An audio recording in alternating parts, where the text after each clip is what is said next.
Yes very good evening everyone, कैसे हैं आप सभी लोग। Today we starting the very new topic that is called trade union part 2 की बात करेंगे। जल्दी से सभी लोग ऑनलाइन आ जाओ ताकि सेशन को स्टार्ट कर सकें। Please do join everyone.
Please join everyone. सब आप लोग जल्दी से ज्वाइन करिए ताकि सेशन को स्टार्ट कर सकें।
Please join everyone.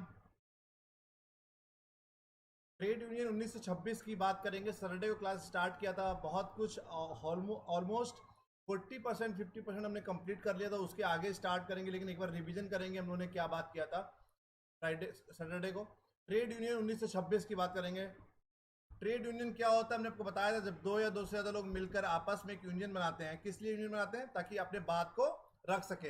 तो trade union means any combination whether temporary और permanent formed primarily for purpose of regulating the relationship between workers and employees, between workmen, employers or imposing a restrictive condition on the conduct of any trade or business। तो कई सारे कारणों की वजह से हम लोग ट्रेड यूनियन बनाते हैं। जब आपको अपनी बात रखनी होती है मैनेजमेंट के सामने, टॉप लेवल मैनेजमेंट के सामने, तो that is the only reason. अकेले रखेंगे तो उस बात की बहुत ज्यादा वैल्यू नहीं होती। बट भाई जब दो से ज्यादा लोग आपस में मिलकर 100-50 लोग मिलकर एक ग्रुप बना लेंगे, तो अगर वो लोग बात रखेंगे तो उस बात की वैल्यू ज्यादा होती है। That is the only reason we form the trade union. The trade union is a major component of modern industrial relation system. Trade union are an essential features of industry in every country. ठीक है, दुनिया के सारे देशों में trade union होता है। Trade union emerged as a reaction to factory system and capitalized society.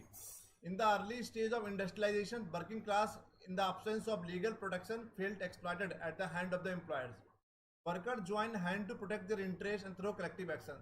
तो कई कई बार क्या होता है, जहां पर लीगल के थ्रू हम लोग अप्रोच नहीं कर सकते, तो उनको लगता है कहीं ना कहीं अपने इंटरेस्ट को हम लोग बात नहीं रख पाते हैं, और लेबर्स का या एम्प्लॉयज का क्या होता है, एक्सप्लॉयटेशन होना स्टार्ट हो जाता है। इसीलिए वर्कर्स अपने आप में आपस में हाथ मिलाते हैं ताकि अपने इंटरेस्ट को प्रोटेक्ट कर सकें। तो trade union thus an organise expression of the need, aspirations and attitude of the working class. All trade union have objective or goal to achieve which are contained in their constitution and each has its own strategy to reach those goals. तो कुल मिलाकर अगर हम बात करेंगे तो main मुद्दा यही होता है ट्रेड यूनियन क्रिएट करने का। जिन्होंने पहला लेक्चर नहीं देखा तो ट्रेड यूनियन का लेक्चर देख लीजिएगा, क्योंकि उन्हें बहुत डिटेल में उसको बताया था। कुल मिलाकर मुद्दा यही होता है कि अपने सेल्फ इंटरेस्ट की प्रोटेक्ट कर सकें, सेल्फ इंटरेस्ट की सुरक्षा कर सकें, और क्या एक ऑर्गेनाइज तरीके से अपने अपने गोल्स को अचीव कर पाएं। बिकॉज कहीं ना कहीं ऐसा होता था पहले, एक्सप्लॉयटेशन बहुत ज़्यादा होता था वर्कर्स का। उन एक्सप्लॉयटेशन से बचने के लिए उन्होंने एक यूनियन बनाया जिसको हम लोग ट्रेड यूनियन कहते हैं। Trade union are form to protect and promote the interest of their members. ये बताया हमने आपको। Their primary function is to protect the interest of workers against discrimination and unfair labour practices. कोई भेदभाव ना हो और कोई भी अनफेयर लेबर प्रैक्टिसेस फॉलो ना हो। कि मान लीजिए कि आपको 8 घंटे काम लेना है, आप 12 घंटे काम ले रहे हैं, सैलरी देनी है 500 रुपये पर डे, आप दे रहे हैं 350 रुपये।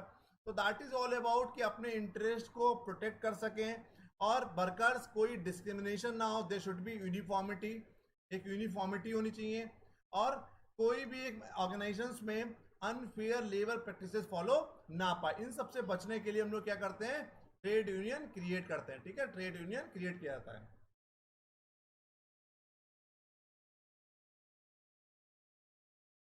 Definition of trade union. Trade union is such an organization which is created voluntary on the basis of collective strength to ensure the interest of the workers. ये बताया आपको। अब बहुत सारे लोगों ने अलग अलग डेफिनेशन दिया। डेफिनेशन आपको याद करना होगा, क्योंकि डेफिनेशन से कई बार क्वेश्चन पूछा जाता है कि कौन सी डेफिनेशन किसने दिया। तो सिडनी और बेट्रिक ने दिया, ए trade union is A continuous association of the ways earners for the purpose of maintaining and improving the condition of their living working leaves. यही डोल यॉर्डर ने भी यही बोला। लेस्टर ने क्या बोला, trade union is an association of employees design primarily to maintain और improve the condition of employment of its member. तो कुल मिलाकर यहाँ पर भी वही बात की गई, ताकि उन मेंबर्स की, जो लोग ट्रेड यूनियन के मेंबर हैं, वो अपनी कंडीशंस का इम्प्रूव कर सकें, अपने एम्प्लॉयमेंट की कंडीशंस को इम्प्रूव कर सकें और मेंटेन कर सकें। अकॉर्डिंग टू जीडीएस कुली ने क्या बोला, trade union means an association the work one और मोर occupation, an association carried on mainly for the purpose of protecting and advancing the member economic interest in the connection with the daily work। यहाँ पर उन्होंने economic interest की बात किया है, तो ये याद रखिएगा, जीडीएस कोले ने इकोनॉमिक इंटरेस्ट की बात करी। बीबी गिरी ने क्या बोला, trade union is such an organisation which is created voluntary. हम लोग वॉलंटरी क्रिएट करते हैं on the basis of collective strength to secure the interest of workers. तो यहाँ पर भी बात किया है कि हम लोग ये वॉलंटरी क्रिएट करते हैं, इसका मेन मुद्दा ये होता है collective strength to secure the interest of the workers, ताकि वर्कर्स के इंटरेस्ट को हम लोग सिक्योर कर सकें। एस डी पुनेकर ने क्या बोला, trade union is a monopolistic combination of wage earners who as individual producers और complementary to one another but who stand to employers in relation to dependency for the sale of their labour and production. That is general purpose of association in view of dependency to strengthen their power to bargain with the employers or bargaining collectively। तो कहीं होता नहीं, एक terms होता है collective bargaining. तो यहाँ पर बोला है कि हम अगर जब दो या दो से ज़्यादा लोग आपस में मिलकर काम करेंगे तो अपने अपने पक्ष की बात रख पाएंगे, अपने फेवर की बात रख पाएंगे और कलेक्टिव बार्गेनिंग भी कर पाएंगे। आप बार्गेनिंग किसके लिए करते हैं, सैलरी के लिए, प्रमोशंस के लिए, वर्किंग कंडीशंस के लिए, आप किसी भी चीज़ के लिए बार्गेनिंग कर सकते हैं।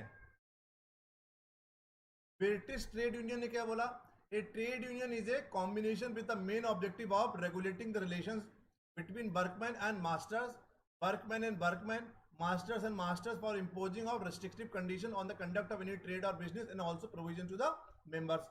ये देखिए, हम इतना जल्दी इसलिए बता रहे हैं क्योंकि हम ये सब कुछ आपको बहुत डिटेल में लेक्चर नंबर 1 में पढ़ा चुके हैं।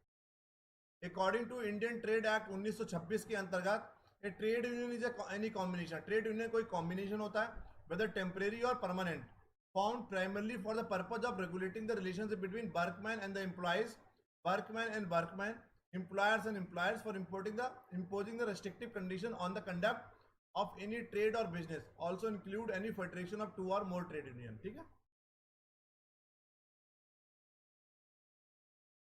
हमने ऑब्जेक्टिव बताया था, to secure for wages fair wages, कि इंसान इसको वर्कर्स को क्या मिले, फेयर वेजेस मिले, जो भी fair wages in the light of cost of living and prevailing standard of living. ताकि वो लोग एक कॉस्ट ऑफ लिविंग को मेंटेन कर सकें और स्टैंडर्ड ऑफ लिविंग को मेंटेन कर सकें। आगे, to demand the management to provide all the basic facilities. Management से ये लोग डिमांड करते हैं all the basic facilities such as lighting, ventilation, sanitation, rest room, safety equipment while discharging hazardous duty, drinking water, refreshment, minimum working hours. आप minimum अगर मान लीजिए कि एक सप्ते में 40 घंटे काम लेना है तो 40 आवर्स से ज़्यादा काम नहीं ले सकते, या 40 आवर्स या 42, ये आगे आपको बताया जाएगा। Leave and rest, holidays with pay, job satisfaction, social security benefit that is called PF, gratuity and other welfare measures, ताकि आप इन सब चीज़ों के लिए आप डिमांड कर सकें मैनेजमेंट से, इसीलिए ट्रेड यूनियन बनाया जाता है। To win the recognition for workers they are equal partner with the management in the task of production. आपको बताना पड़ेगा, मैनेजमेंट को ऐसे फील कराना पड़ेगा वर्कर्स को कि you are the equal partner with the management in the task of production.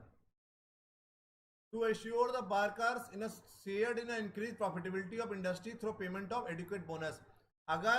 अगर लगता है कि अगर कंपनी को बेनिफिट होता है, प्रॉफिटेबिलिटी की कंडीशन होती है, तो आपको अपने एम्प्लॉयर्स को, अपने वर्कर्स को बोनस देना चाहिए। To ensure security of employment पर रजिस्टरिंग द रिट्रेंचमेंट कम से कम कराया जाए, जिससे कि एक जॉब सिक्योरिटी फील हो। क्या हो? जॉब सिक्योरिटी फील हो। To protect the workers against exploitation and victimisation by the capitalist. Capitalist कौन होते हैं? पूंजीवादी। पूंजीवादी उन लोगों का एक्सप्लॉयटेशन ना कर पाए, विक्टिमाइजेशन ना कर पाए, इसीलिए वर्कर्स को बचाने के लिए हम लोग ट्रेड यूनियन बनाते हैं। To secure for workers in से in management and industrial democracy thereby bringing out a new social order. To protect the larger interest of society by assisting in the improvement of trade and industry. To offer responsive cooperation in improving level of production, productivity, discipline and quality. To enlarge opportunities for promotion and training, ताकि लगातार आपको समय समय पे promotions मिलता रहे, training मिलता रहे। अब आया functions of trade union. Trade union safeguard workers against all sort of exploitation by employers and political parties. A union provide protection from unfair labor practices and atrocities of management. It also try to revise the status of workers in industry and society. ये सब कुछ हम बता चुके हैं, आप लोग एक बार देख लीजिएगा। आई थिंक उस दिन बहुत डिटेल में आपको 1 घंटे में पूरा बताया था, तो इसको दोबारा हम नहीं बताएंगे। Militant functions, fraternal functions,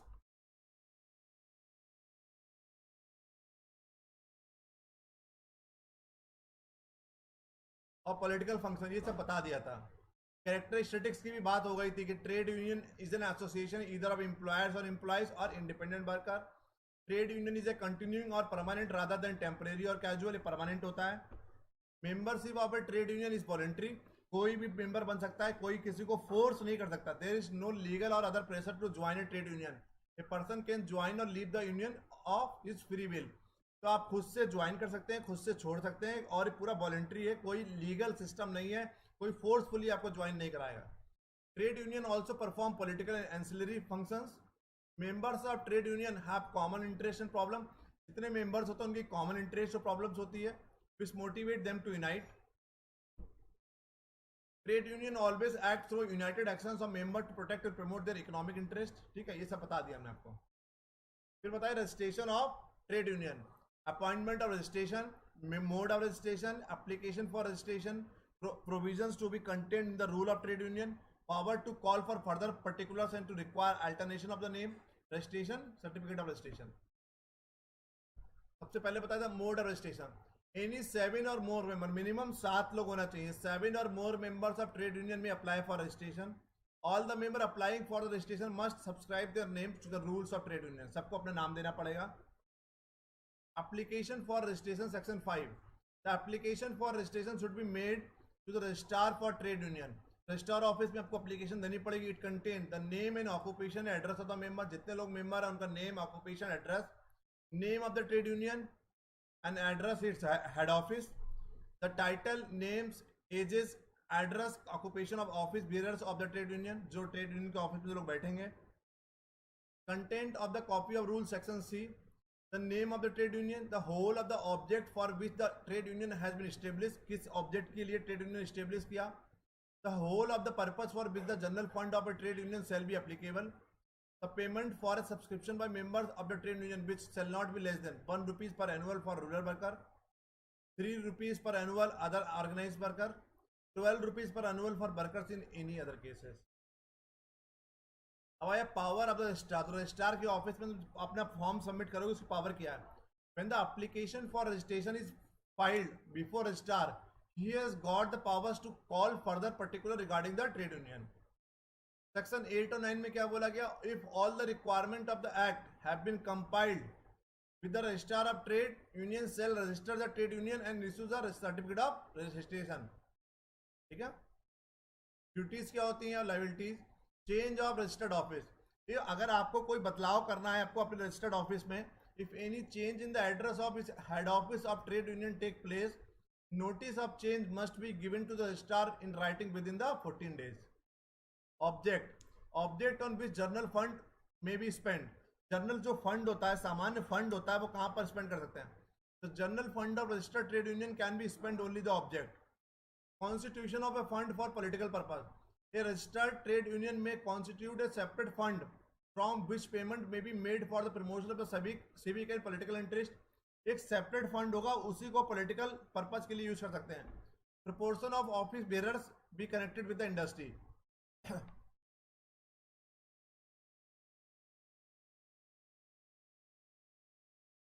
Return to be submitted.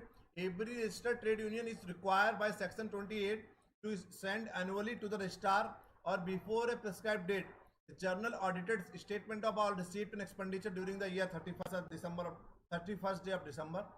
Account book and list. Account book of registered trade union and the list of member thereof is open to inspected by any office bearers or member of. जो एक account book होगी वो कोई भी देख सकता है, कोई ऑफिस बीरर हो या जो भी ट्रेड यूनियन का मेंबर है वो कभी भी देख सकता है कि कितना खर्चा हुआ है. Registered trade union raise their fund through general fund और सेपरेट फंड. अब जनरल फंड क्या होता है?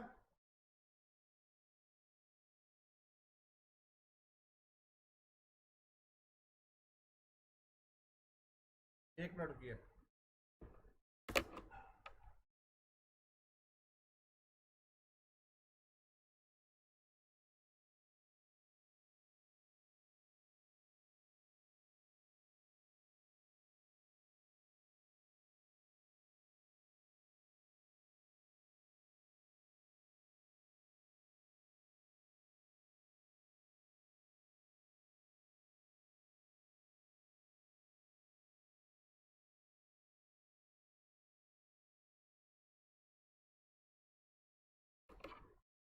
Section 15 of the Act provides certain restraints against expenditure of the general fund of registered trade union.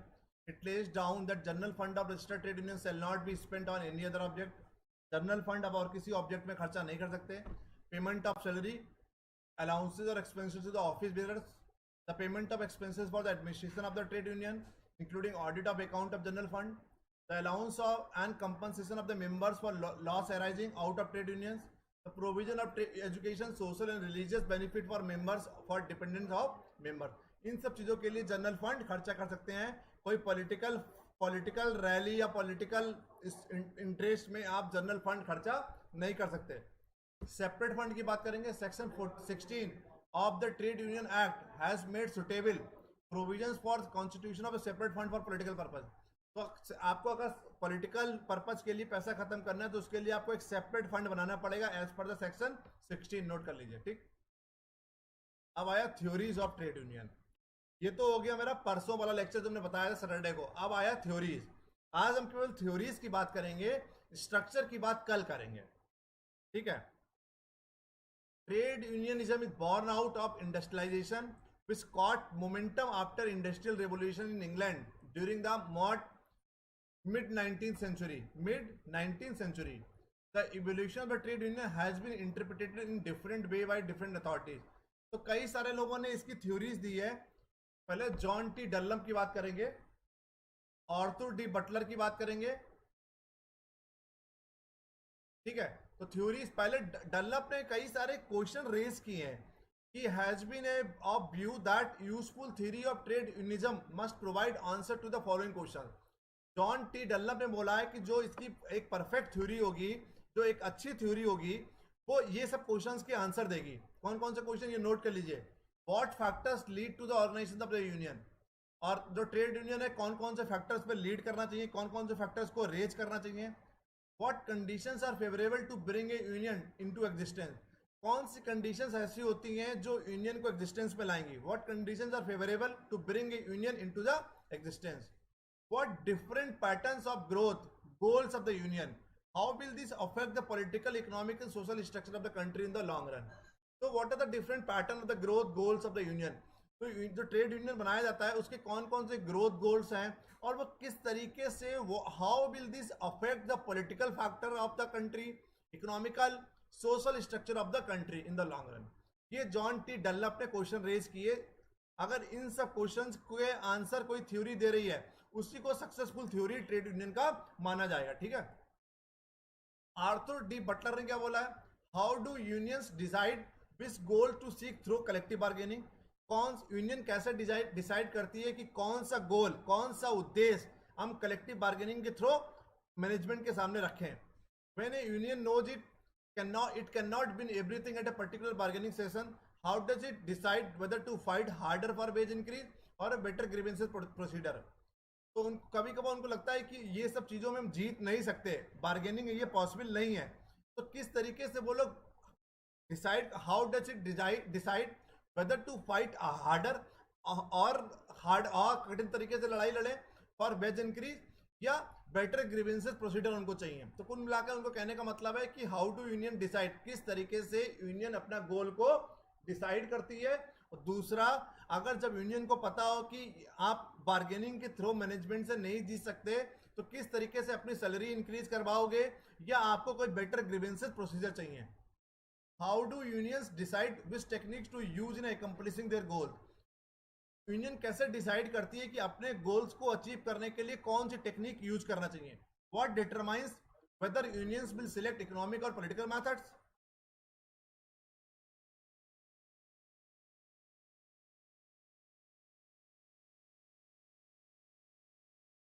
How do unions decide which goals to seek through collectively bargaining when a union knows it cannot win everything at a particular bargaining session। ठीक है, तो समझ गए, ये Arthur D Butler ने question पूछे और John T Dunlop ने क्वेश्चन पूछे हैं। क्लियर। अब आई first theory, class struggle theory of Karl Marx. Karl Marx ने क्या बोला है, क्लास स्ट्रगल थ्योरी ऑफ, ये बहुत इंपॉर्टेंट थ्योरी है, 100% इससे क्वेश्चन पूछा जाएगा। Karl Marx was the founder of scientific socialism, note कर लीजिए। Karl Marx was the founder of scientific socialism, popularly known as a communism, popularly known as a communism. In the eyes of Karl Marx, the organised labour movement is an intermediate step in the class struggle. In the eyes of Karl Marx ने क्या लगा, in the eyes of Marx, जो organised labour का movement होता है, in the intermediate step in the class struggle, the fight for power by the proletarian class, that is called workers, the fight for power by the proletarian class, workers, to overthrow the capitalist class, that is called bourgeois. Karl Marx traced the origin of trade unionism to growth of industrial capitalism. Karl Marx traced the origin of trade unionism to the growth of industrial capitalism. In his view, trade union represent a prime instrument of class struggle between proletarian workers and capitalists. To Karl Marx, the trade union is an organizing center. Karl Marx, trade union is an organizing center. Without organization, workers compete with each other for available employment. Trade union developed out of the attempt of the workers to do away with this competition for the purpose of obtaining at least such contractual condition as would raise them above the status of the wage slabs. The labor organization provide the locus of the working class toward a change in the structure of the society and its political। ठीक है, तो कुल मिलाकर कहने का मतलब है कि कार्ल मार्क्स ने थ्योरी दिया साइंटिफिक सोशलिज्म की, जिसको पॉपुलरली हम लोग कम्युनिज्म के नाम से जानते हैं। कार्ल मार्क्स का कहना था कि Karl Marx, in the eyes of Marx, the organised labour जो मूवमेंट होता है, it's a very intermediate step in the class struggle. It's a very intermediate, advance stage नहीं है, intermediate step in the class struggle.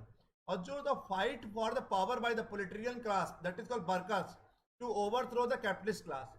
मतलब जो जो workers अपनी लड़ाई लड़ता है कैपिटलिस्ट से, किस लिए लड़ाई लड़ता है? अपनी ग्रोथ के लिए। किसकी लड़ाई लड़ता है? अपने हक के लिए, अपनी बार्गेनिंग के लिए। ठीक है, तो Karl Marx trace the origin of the trade unionism to growth of industrial capitalism. कहने का मतलब जैसे जैसे ट्रेड यूनियनिज्म की ग्रोथ होगी is the growth to the growth of industrial capitalism, उसी के साथ साथ इंडस्ट्रियल कैपिटलिज्म औद्योगिक पूंजीवादी भी बढ़ेगा। In his view trade union represent a prime instrument of class struggle between proletarian workers and capitalist. उनको लगता है कि अगर दोनों के बीच में, अगर जो वर्कर्स और कैपिटलिस्ट के बीच में किसी भी तरीके से हम लोग बात कर सकते हैं या अपने हक की बात रख सकते हैं, that is called trade union. बिना ट्रेड यूनियन के क्या होगा? एक्सप्लॉइटेशन होगा। किसका? वर्कर्स का। इसीलिए इन्होंने बोला है कि ट्रेड यूनियन जैसे जैसे ट्रेड यूनियन ही एक बहुत बड़ी चीज है जो एक इंस्ट्रूमेंट, उसके औजार की तरह उसको यूज कर सकते हैं, अदरवाइज उनका क्या होगा? एक्सप्लॉइटेशन होगा। Karl Marx, the trade union is an organising centre, without organisation workers compete, बिना एक ऑर्गेनाइजेशन के workers compete with each other, आपस में कंपीट करते हैं फॉर अवेलेबल एम्प्लॉयमेंट। जो रोजगार के साधन, जो नौकरियां होती हैं, उन नौकरियों के लिए क्या करते हैं? कंपीट करते हैं। Trade union developed out of the attempt of the workers to do away with this competition for the purpose of obtaining at least such contractual condition. Trade union develop इसीलिए किए जाते हैं ताकि वो इन सब कंपटीशन से दूर रहें और एक प्रोडक्टिविटी की तरफ सोचें और फोकस करें और अपने हक के लिए लड़ें। ठीक है, अगला आया Webb theory of industrial democracy. Webb theory of industrial democracy, according to the Webb, trade unionism is the extension of democracy from political sphere to industrial sphere. तो इन्होंने बोला है कि trade union is the extension of democracy, democracy का extension है, is the extension of democracy from political sphere to industrial sphere. According to him, trade union movement is not an instrument of revolution to overthrow the capitalistic order. In fact, they saw the solution of the class conflict in equality of bargaining power and collective negotiation. It was merely to eliminate industrial autocracy and replace it with industrial democracy. इनका कहना है कि अब trade union से आप क्या कर सकते हो? Trade union movement is not in instrument, कोई एक बहुत बड़ा औजार नहीं है, एक बहुत बड़ा रिवोल्यूशन नहीं ला सकते आप, कैपिटलिस्ट ऑर्डर को हटा नहीं सकते आप। जैसे कार्ल मार्क्स ने बोला कि ट्रेड यूनियन से आप लोग अपनी ग्रोथ की बात कर सकते हो, एक अपने बार्गेनिंग की बात कर सकते हो, अपने हक की बात कर सकते हो, but web theory of industrial democracy का कहना है कि ट्रेड यूनियन एक डेमोक्रेसी का एक्सटेंशन वाला पार्ट है, उसी का आगे का पार्ट है। और ट्रेड यूनियन एक इंस्ट्रूमेंट नहीं है, कोई एक रिवोल्यूशन लाने का, एक बहुत बड़ा बदलाव लाने का इंस्ट्रूमेंट नहीं है। इनका कहना है, in fact they saw the solution of class conflict. अगर कोई क्लास कॉन्फ्लिक्ट होता है तो आपस में इक्वलिटी ऑफ बार्गेनिंग पावर, एक बार्गेनिंग करें अच्छे से और कलेक्टिव नेगोशिएशन करें, क्योंकि कलेक्टिव बार्गेनिंग पावर से बार्गेनिंग अच्छा तरीके से बार्गेनिंग करके और कलेक्टिव नेगोशिएशन करके, it was merely to eliminate industrial autocracy and replace it with the industrial democracy. इनका कहने का मतलब है कि इसको हम लोग इंडस्ट्रियल ऑटोक्रेसी से इंडस्ट्रियल डेमोक्रेसी से रिप्लेस कर सकते हैं। ऑटोक्रेटिक अप्रोच तो पता ही आपको, ऑटोक्रेटिक क्या होता है? एक नेता होगा और everybody has to be accept, जिसने एक जो बात बोल दी सबको एक्सेप्ट करना पड़ता है। अगर उनका कहना है कि कलेक्टिव नेगोशिएशन करेंगे, कलेक्टिव बार्गेनिंग करेंगे, तो हम लोग इंडस्ट्रियल ऑटोक्रेसी को हटा के इंडस्ट्रियल डेमोक्रेसी ला सकते हैं। ठीक है, औद्योगिक क्रांति या डेमोक्रेसी तो पता ही आप लोग क्या होता है, प्रजातंत्र, तो हम लोग ऑटोक्रेसी को हटा के डेमोक्रेसी ला सकते हैं। COLE, Cole theory of industrial unionism and control of industry. इन्हें क्या बोला? कोल्स या Cole's views are given is book World of Labour in 1930। Note कर लीजिए, ये 1913 में किताब में थ्योरी दी थी। इस views are somewhere in between Webb and Marx. इनका जो व्यूज है दोनों के बीच में है, कार्ल मार्क्स और वेब के। He agrees that unionism is class struggle and the ultimate solution the control of industry of by labour, not revolution is predicted by the Marx. इनका कहने का मतलब है कि अल्टीमेट जो सॉल्यूशन है इंडस्ट्री का कंट्रोल किसके पास होना चाहिए? लेबर के पास होना चाहिए, not predicted as predicted by the marks.